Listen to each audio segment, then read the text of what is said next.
ხმაური იყო დღეს ქუთაისში მუხრანის ტყეპარკის ტერიტორიაზე მდებარე რესტორან მუხრანთან ეგრეთ წოდებული წერეთლის აგარაკების მცხოვრებლებს ღორები დაეხოცათ, რაშიც ისინი რესტორნის დირექციას ადანაშაულებენ. მათი განცხადებით ღორებმა დაავადებული ცხენის ძვლები ჭამეს, რომლებიც რესტორნის თანამშრომლებმა ტყეში დაყარეს. დაზარალებულები ზარალის ანაზღაურებას რესტორნისგან ითხოვენ, შესაბამის ორგანოებს კი მიმართავენ გაარკვიონ, სად წაიღეს დაავადებული ცხენის ხორცი.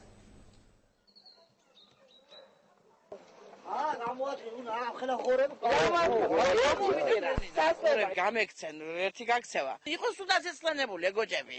გევხედე გახდა დაავად. ახლა დაუწყე უცებ კურნალობა ნერსები. მოვიდა ექიმი და ნახა და ეგი რესტორანში ხوارდადისო და ხوارდადიოდაო იქითო და კი მეთქი მეოთხარი. აბა მაგი მოწამლულიაო ცხენი ვიყავიო გამომიძახენო მაგანაო და ცხენი ნახო, გაკტარი იყო იცხენიო. მე ცხენია, მყავდა აქანა, უნაგირის აგერა მაქვს, ცხენზე ყატაავდით, მუშაობდი, მაგრამ ცხენი აუა, გამიხდა, მე ცხენი აქანა არც გამამიგდია, არც წავიყვანე, ესე და გადავაგდე რა. სად გადაავა? სად გადავაგდე, სანაგაოზე გადავაგდე, წავიყვანე ჩემი მანქანით.